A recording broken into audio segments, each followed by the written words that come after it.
From the Library of Congress in Washington, D.C. Good morning. My name is Tim Carmen. I am a food writer for the Washington Post, and I also do the $20 Diner. I get the privilege of introducing our next speaker. I'm sure since you're all here, you already know much about her, but let me give you a little sketch. Nora was born in Vienna, and she grew up in the mountaintops of the Alps, where she basically grew up around real food, farming food, pulling it from the ground, watching people make butter, slaughtering animals, doing everything by hand. And it gave her just a very strong love of real food. And it has obviously continued throughout her entire career. And I mean, you probably all know about her restaurant, Restaurant Nora, DuPont Circle. It's an institution in this town. But maybe what you don't know is that Nora is also the pioneer behind Freshfarm Markets, the one that started it all in DuPont Circle.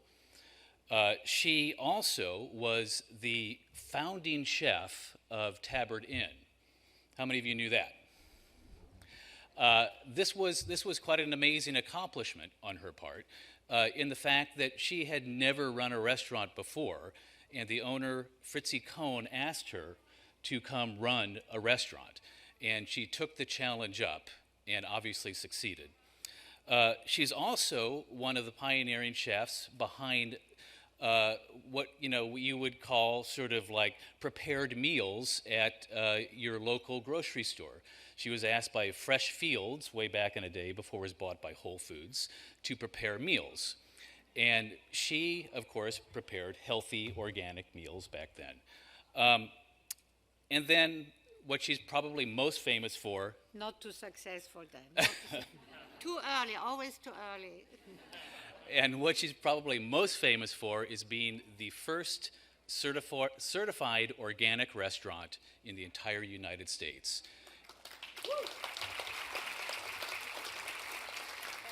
It was not an easy task. And I think, obviously, now she's here to talk about her book, which you haven't read it, I would highly encourage it. If only for her time in the Alps. It's beautifully written. And I think we'll start with that question. Like, how did you come about writing this book? And I understand you had a number of co-writers you plowed through. So, my honor to present Nora Pouillon. Hi. Thank you. Thank you for you coming here. That's really nice. Such a beautiful day, and you're here with me. That's nice. It's true, I never thought, I knew I'm getting there in age, but I never thought that somebody would ask me to write my memoirs already now. I thought you had to be dead before you write your memoirs. But this agent that a friend introduced me to came to me and said, your story is really a great story, and I think you should tell people. And you should tell people about your story because it might inspire them. So I thought about it for a while, and I thought, she's right. As long as my memory is still good enough, I might as well quickly put it down. But I said, I don't know how to write. I mean, I really don't know how to write in English. English is my third language. And she said, okay, I get you some writers. And can you hear me? Because I hear this echo. Perhaps I should go further away. So, she presented me with the first writer, and the first writer was wonderful. We talked on the phone twice a week for half an hour, and I told her my story. And then I realized after we worked together for a couple of months, actually it was nearly 6 months, she sent me some of her chapters, and I realized that she was too young. She was in her 30s. She didn't really understand what it meant to be organic in the 70s. She was not born then, and for her now, she could get it in every store, what was the big deal? So I thought, okay, that really doesn't work out. And then I got another writer, And she said, oh, I can whip this out in a couple of months for you. And I thought, oh my gosh, in my life, in a couple of months, I don't think that's the right thing either.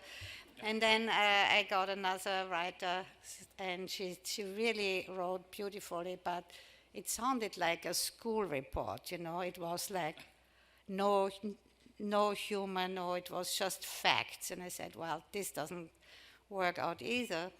And then luckily, then I got another friend of mine who is an investigative reporter, and she said she would do it. And then I realized, after she asked me all these questions, she wanted always the dirt of the story. She wanted to have all these things. I mean, she felt that, you know, it needed some, you know, that not that I kill somebody, but that, you know, I do something that's really interesting. And I thought, well, she's really not the right person either.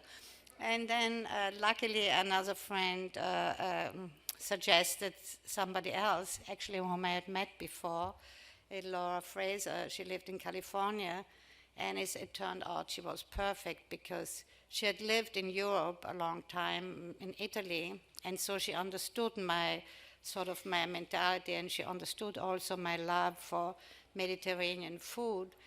And also she understood me as a person, and I think she really translated my voice very well. And so we worked together for nearly 2 years, because she lived in California. We just talked on the phone and met on the phone with Skype or FaceTime, and then she came and stayed with me for 2 weeks, and then it got to the editor, and it took another 6 months, and then it got another 3 or 4 months to get printed, and then at last it was there. And by then I said, I'm so tired of my own life. I don't even want to read it anymore.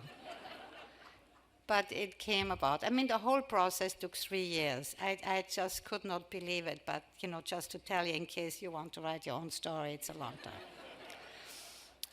So one of the reasons I really wanted to tell the story was exactly like Tim said, is I wanted to inspire people. I wanted people to see like me, like a regular person like me, not a scientist, not a learned chef, not a, I don't know, how I deducted and came to the conclusion that the most important thing in your life is your health. And actually, my father always said, health is the most important thing you have, and no money in the world can buy it for you, and you better preserve it. And I think, as a kid, you say, yeah. But, when I came to this country in the 60s, in the late 60s, I realized how people here are actually much more unhealthy than in Austria, and how nobody really takes responsibility for their health. You just, you feel bad, you go to the doctor, you get a pill, and you think that's it, and it's done. Well, in Europe, you're much more cautious. You do a lot of, how do you call it, things beforehand. What is the word? Proactive, or whatever the word is. So when it's cold, you get dressed warm. If you have a sore throat, you drink, your hot lemonade with some honey in it and maybe a shot of cognac. When you have, as a kid, we had worms, and God knows from where. We didn't eat dirt. I don't know where we got the worms, but somehow, like here they get fleas in the head, and we got worms. And the remedy was garlic toast, and I loved garlic toast. To the point where, I pretended I had worms just to get this garlic toast. It was, my mother just took the, rye breads out of rye and held it over the gas flame to get it nice and crusty and, a little brown and even burned. And then she took a garlic clove and rubbed it against it, and I just loved it. Well, the whole thing really, and I think, I'm really grateful that Michelle Obama is doing this, introducing children to healthy food, because it really all started, as Tim said, in the mountains of Tyrol.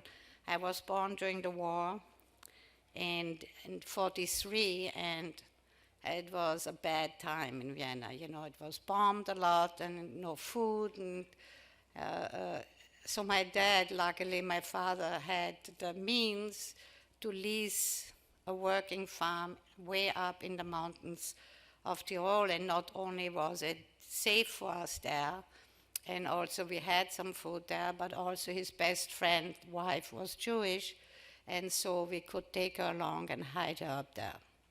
And so we spent, I think, the first 3 years of my life up there in the mountain, no running water, no electricity, and with this family of farmers who worked from day, as soon as the sun came up, to the night continuously, just to provide enough food for their family, and for us too.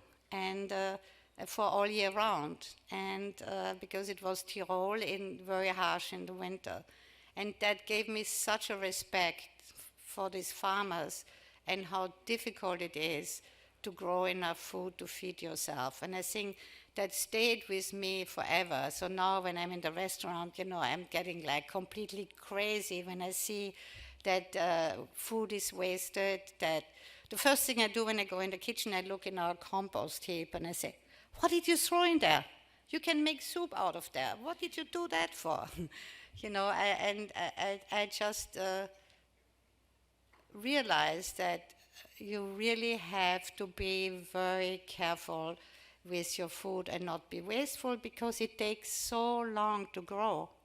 It takes so long to grow and so much work and so much attention. And I think that was very important for me, these first lessons. When it happens to you, you really don't realize it. But, as the years go on, you realize that this was really the beginning of my passion for good, healthy, nutritious food. And, of course, my parents were a big influence, too. My father was, nowadays you probably would say he was a health nut, because he really liked to eat not that much meat. He loved broths, beef broth and yogurt and fruit and vegetables. And very unusual, because I tell you, Austrian food is not that healthy. It's a lot of things are fried and all these heavy sauces, with flour and lots of butter and lots of schlag, whipped cream everywhere, coffee, Starts in the morning with coffee and goes in the afternoon with a pastry with schlag, and it goes on all day. And that was a big influence on me. My mother cooked in a very healthy way. She just quickly sauteed things, never made heavy sauces. And I, coming from school, sat with her in the kitchen and told her about my day in the school and watched her, because I never went to a cooking school. I never learned how to cook. I really just say I learned through osmosis by watching her and probably loving it. My sister always said, the only thing you can remember from our youth is what we ate.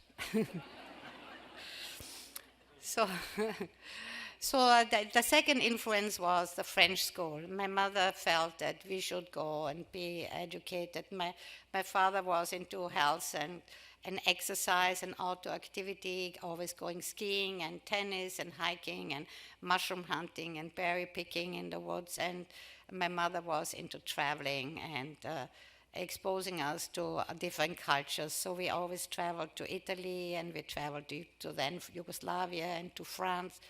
And she sent me off to England, and I had lots of exposure. She felt it was very important. And she sent us 3 girls, I have 2 sisters, to the French school in Vienna.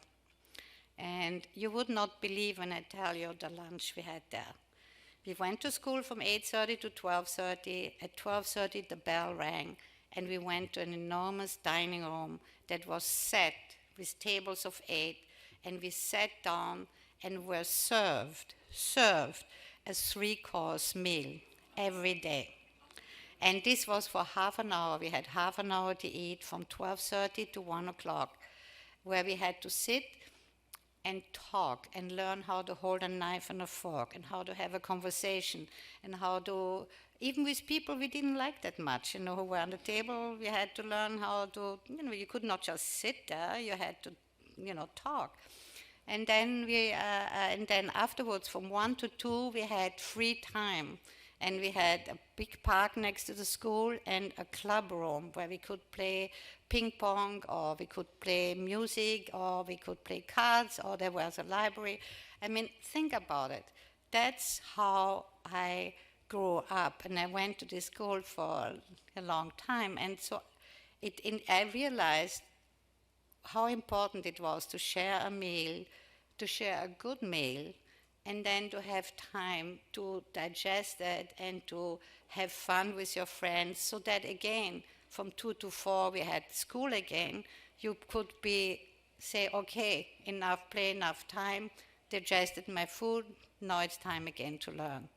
And I think that had a big influence, and I wish in this country they would realize that it's very important to have a good lunch break for kids. And I think we have people like Alice Waters who really did a lot for that by introducing the school lunch, the school garden, and by really emphasizing this. And so after the years, in my travels, I met this Frenchman who was quite older than I am, but I really fell in love with him, a journalist. And he got a job at the Voice of America. And before that, we decided to get married. I was 21 and he was 38, and I came to this country as a young bride, and I was just very excited because, you know, America, except some people told me, this is a dangerous country, you know, really dangerous. People carry guns, they shoot each other, you know, and I thought, oh. And then he said, well, it happens mostly in Chicago. So Washington, I looked at the map and I said, oh, Washington looks great.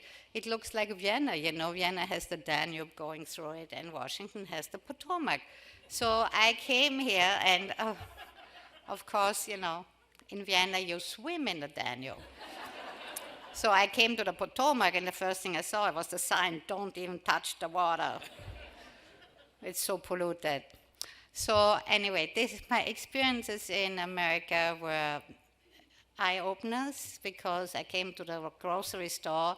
A friend took me to a grocery store to introduce me to the stores, and I said, oh my God, the size of it already. And the shopping cart, I said, what do you put in the shopping cart? You know, I mean, it was big enough, I don't know, and everything was just so big, like potato chips in a bag the size of a pillowcase.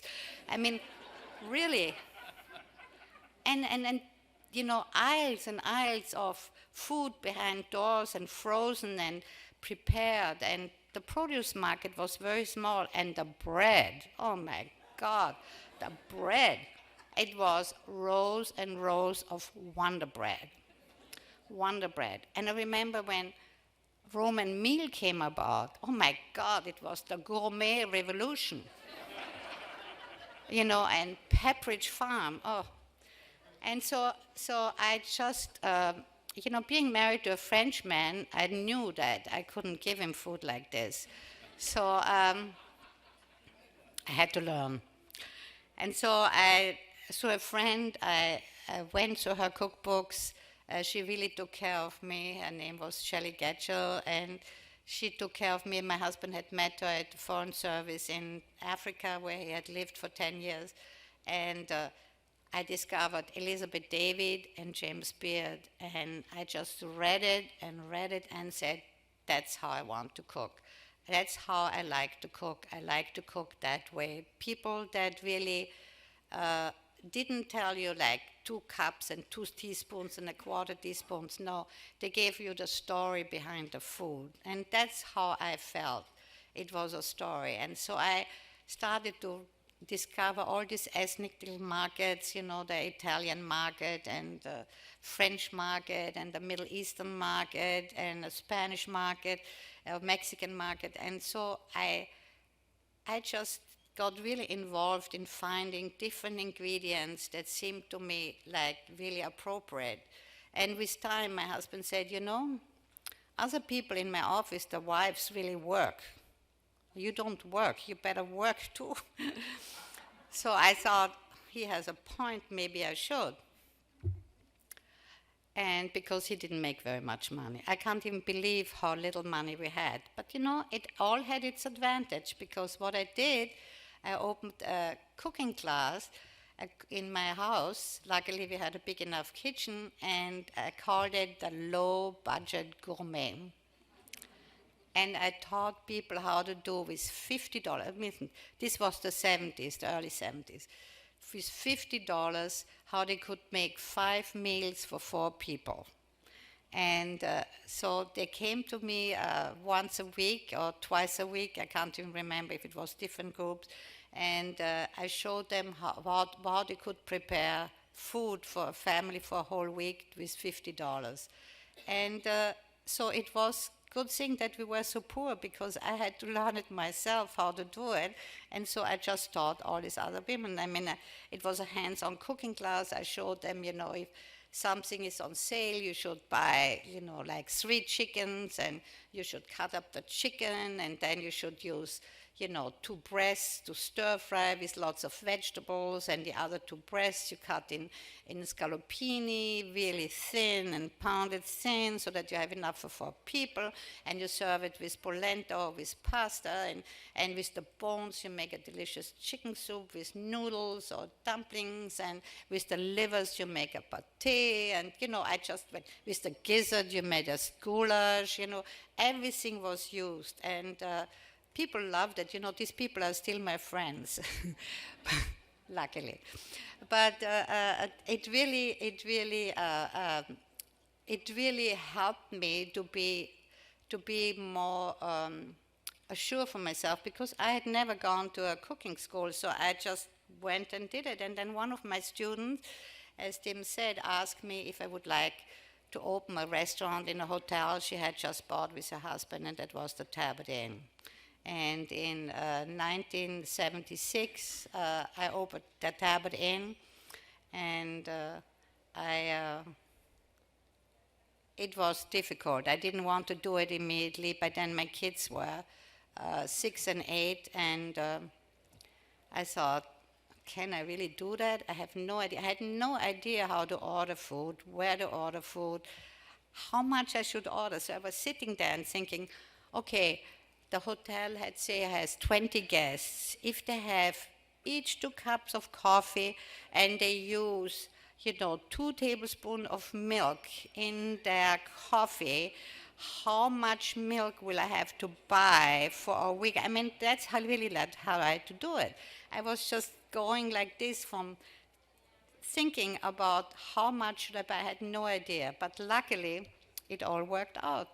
And not only did it work out, and the restaurant was very successful very fast. And I have to tell you, the big aha moment for me for organic came, and while I had my cooking class, I realized I had also a catering business, and I wanted to buy things cheaper.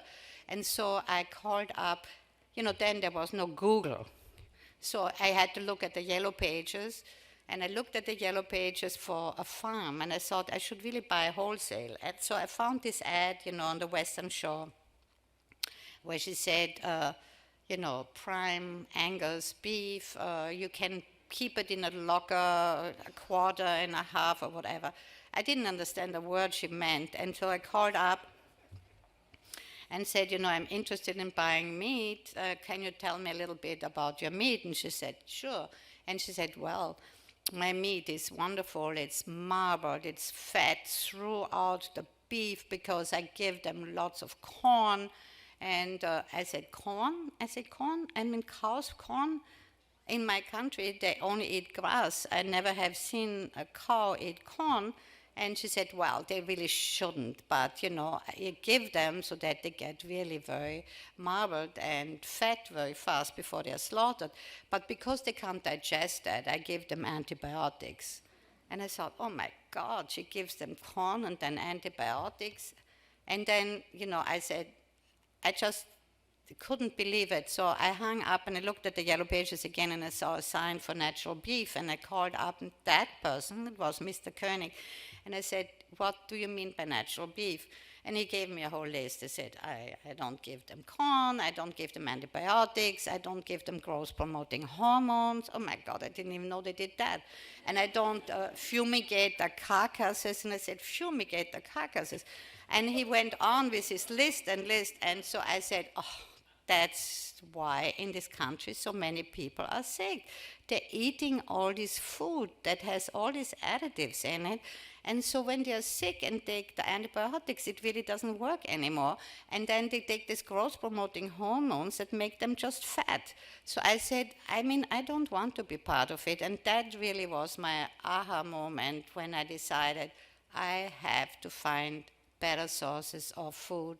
And that's when I started to go out in the countryside and discover farmers and talk with farmers and learn how they farmed and learned how they raised the animals. And, some of these farmers are still, my purveyors. The first one was the Potomac Vegetable Farm out on Route 7. And, when I started going out there, it was all country, before Tyson's Corner. And now, they are encased in million-dollar homes, but they're stuck to their farm. And the neighbors built these high walls, fences around, because they were ashamed that in the middle of the million-dollar homes is this farm. So this is really why I developed my passion and my thinking of it is so important to do organic food. It is so important to have food that you can trust, that gives you the best nutrition you can get. And even organic food is not the best nutrition, but it's the closest we can get. And that if you do that, you really preserve your health and you make your life a much better life for you and your family. And when people come and tell me, I really can't afford organic food. I really, it's too expensive. It can, and it's true. It's 20% more expensive. But I say, it always depends where you want to spend your money. Do you want to spend it on food and enjoy it and have a nice, evening or a nice lunch with friends and family, or do you prefer to spend your money on the doctor? Because that's at the end what it comes to. And not only the doctor, but also on environmental issues, because we are polluting our rivers, our oceans, we're losing our topsoil, and our air is terrible too. The allergies that people have now, sometimes I have people coming to the restaurant, they give me a list of things they can't eat. I thought, my God, to what have we come?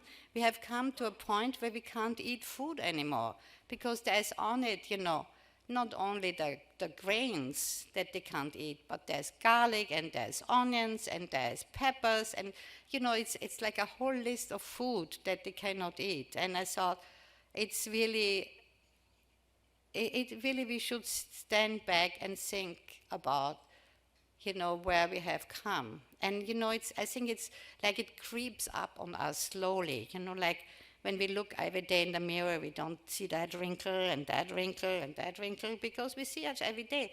And I think that happens with the food too. Suddenly we have that convenient food and we have that food and that food, and we don't even realize that the list of ingredients in the bag gets larger and longer, and with words we can't even pronounce. I can't pronounce them, and we have lost really our to go back really to the fundamentals, to the most important things, and this is the basics of taking care of ourselves. And that's what I try to do with the restaurant, because when I tell you this, everybody thinks, oh, it's a special diet and it takes so much and I can't do this and it. And it's not true. I think with my restaurant, I prove that you can eat and drink everything you want as long as it is wholesome, nutritious, without any chemical additives. And that's what I try to prove with the restaurant. And I think it works, because the restaurant is now 36 years old. How many restaurants do you know that are 36 years old?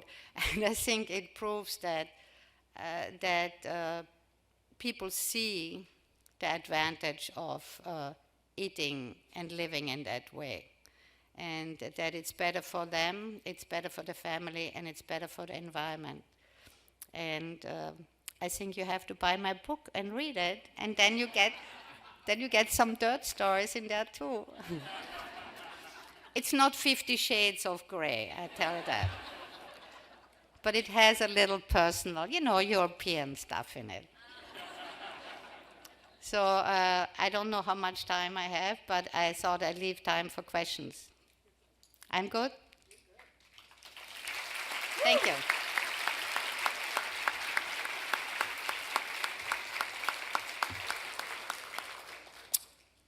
No questions? I can't believe that. Normally people ask me, like, where can I buy the fish? Yes.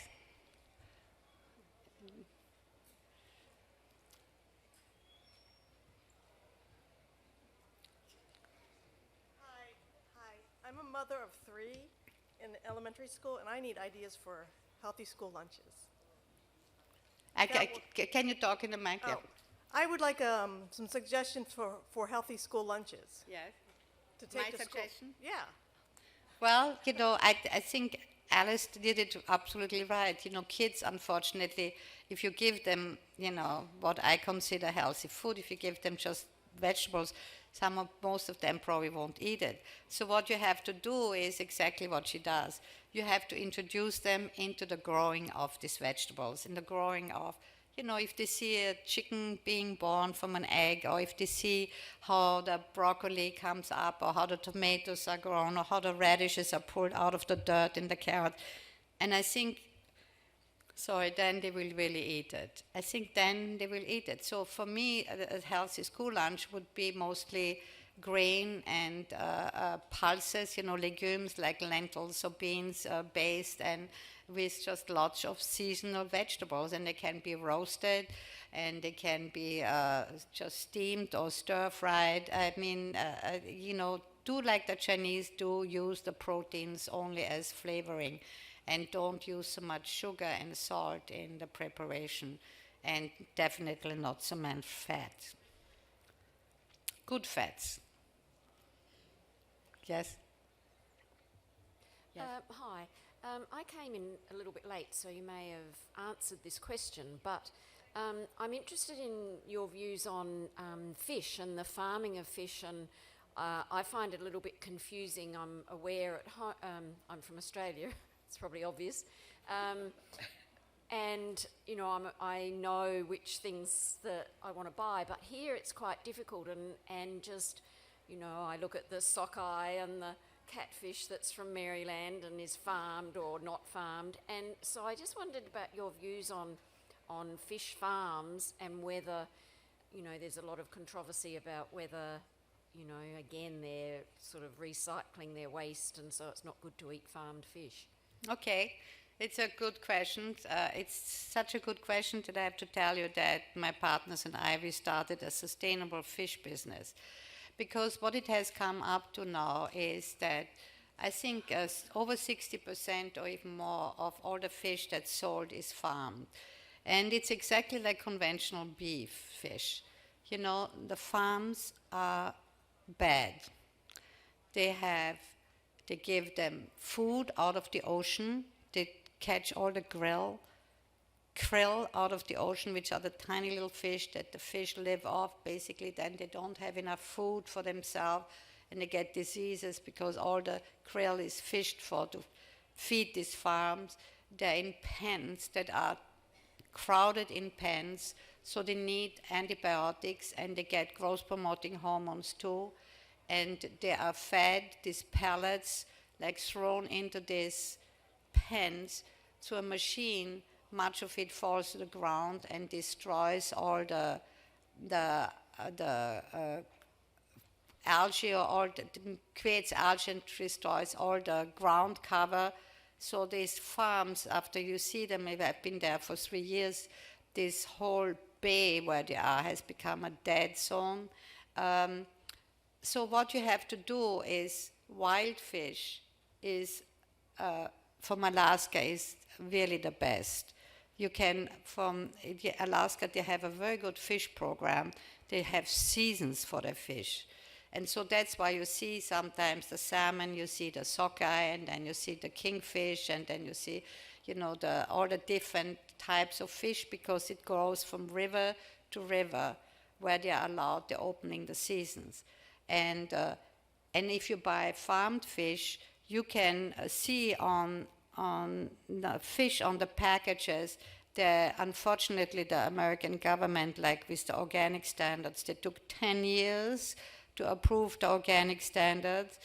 Now with fish, they have been working on it for 5 years, and hopefully in the next 5 years it will come around, that they have some standards for farmed fish. But right now you have a sign that says MSC, Marine Stewardship Certified, and they have some another sign, I forgot it now, that helps you identify the fish if it is without any additives. I hate to promote it, but at Whole Foods they have pretty high standards for fish. They would not allow fish that has any kind of additives added to it. Even their farmed fish, they know it all, and they say exactly where the fish comes from, or if it was frozen before, which is also saying you should not think that frozen fish is not good, because often frozen fish is much fresher than fresh fish, because nowadays they fish it out in the ocean on these boats, and they immediately kill the fish there, and often they fillet the fish immediately and they pump out the blood, which is the first thing that goes bad, and then they immediately deep freeze it. So, so it's really very fresh by the time you get it. It's frozen, but it has been fresh. In the olden days, they went out with the boat, they caught the fish, and in the boat they had these big troughs with ice water, and they threw in the fish into that to keep it fresh. But often they were out there for a week, and by the time they came back and they sold the fish to a broker, the broker sold it to a wholesaler, the wholesaler then shipped it across the country or not. So by the time you got your fresh fish, it was like 10 days old or 2 weeks old, So I think don't be afraid to buy fish that has been frozen before. But you have two questions. I mean, wild fish is always a good choice. Farmed fish, you really look that it's sustainably farmed. Our fish, for instance, is also sold at Whole Foods under the label Changing Seas. So And it's really, we get our fish. We have farms in Norway, all the way up in Norway next to Russia, and we go to visit 4 times a year. We have farms in the Philippines, we have in the Maldives, get our tuna from the Maldives. It's caught with hook and line, fresh. You can find fish to eat, but it's a good question that you say you have to be careful. I got carried away with that answer. Little PR for our company. Our smoked salmon is delicious. Another question? I have 5 minutes. So Good afternoon. Hello there. Hi, my name is Mary Kay Bell, born and raised in the United States. And I'd like to know, what is your opinion about constant recalls for vegetables and meat products inside the United States? No, say this again. I didn't hear it. I want to thank you for your presentation, and also want to ask you a question about recalls on food products, vegetables, meats, everything in the United States. Every single week, there's something going on. What is your personal opinion about the recalls? I didn't get the question. She's asking about recalls What- of what- vegetables, like because would the they are FDA not, recalls foods. Recalls on food products, Yeah, vegetables. I really wouldn't know what to tell you, except that it's frightening. Yeah. It's frightening to think that, there's food out there that actually that's given to people, and then they find out what they ate or what they bought is, not safe. So I really don't know what to tell you. But it's really sad, really sad. Thank you. Hi, Read your book, it's great. Seen you speak before, also great. Question about GMOs and sort of the legislation on the Hill about genetically moderate, all the changes in food and how we can promote sort of organic and more organic into the sort of legislation and promotion. Well, now is a good time, really. What you should do is, and it's a good time because now there is this law out, this new, when they reconvene on the Hill after Labor Day, they will vote on something called, what is it called, CRAC? It's an acronym for something, but please go to the EWG website. EWG, it stands for Environmental Working Group. And right now they work really hard with other organizations that called Just Label It, to label at least GMO. I mean, I'm not even thinking that America would ever not allow GMOs, like in some European countries, GMOs are not allowed. But at least they should label it. And I think we as a consumer have the right to know what we are eating. And I think now we have the nutritional value in the bag and the ingredients in the bag, it used not to be like this. I think we should also know if there are GMOs in it. But they don't. Of course, the big companies are so powerful that and have so much money. They have, I don't know how many millions of dollars have they spent to fight that this law goes through. So please go to the EWG website and look under GMOs. You will see they explain to you exactly what's happening now, and if you sign their petition, then the more people sign it, the better it is. That's what's happened also with the organic labeling. The first time the USDA came out with their standards for organic, they had in there that you can use a sewage sludge for fertilizer. I mean, it was just terrible things were allowed to be called organic, and because they got such an outburst of hundreds and thousands of letters complaining about that they took it away and made the laws, the standards for organic, stricter and clearer and more representative what organic means. And I think the same would happen with GMOs. If more people would really protest against it, at least it should be labeled. Then, and this law cannot go through, I think it would make a big difference in the right direction, because we don't know what happens with GMOs, because basically what's happened, they take the gene from one species and insert it in the gene with another species. Like, the famous thing is to take the fish gene and insert it in the tomato, so the tomato is not is frost resistant, because the fish can be in cold water, doesn't freeze to death. So they did it with the tomato. So basically, if you eat a GMO tomato, you eat a gene of a fish too. I mean, this is a little example, but there are many other things that they do with GMOs. And of course, the people like Monsanto's, they say that it would feed the world, but feed the world with what? That then they get another disease, so we have to invent another thing to fight what? We have no idea what GMO food does to us. It has not been tested. Aspirin, when it came out, it was tested for generations to find out what it does. So they just, basically we're a guinea pig to find out what it does. So please go to and assign that. It would make a difference. The Right to Know Act. And what is the acronym? What is it? The Right to Know Act.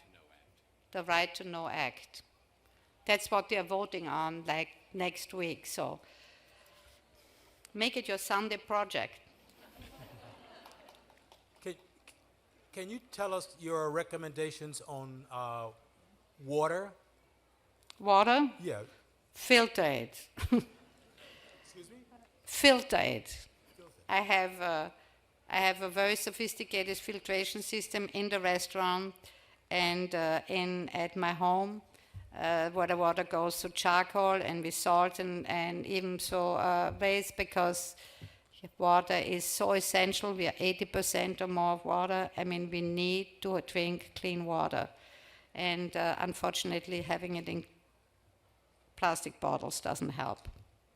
My question is, what is the most important ingredient for an organic meal? What do you think? Well, everything, but you cannot do, but I always tell people, and I have to wrap it up, I'm past my allotted time, so I always tell people what you like best. If milk is what you like best, you should buy only organic milk. If it's jam, only jam. If it's hamburger, only organic meat. Thank you. Thank you. This has been a presentation of the Library of Congress. Visit us at loc.gov.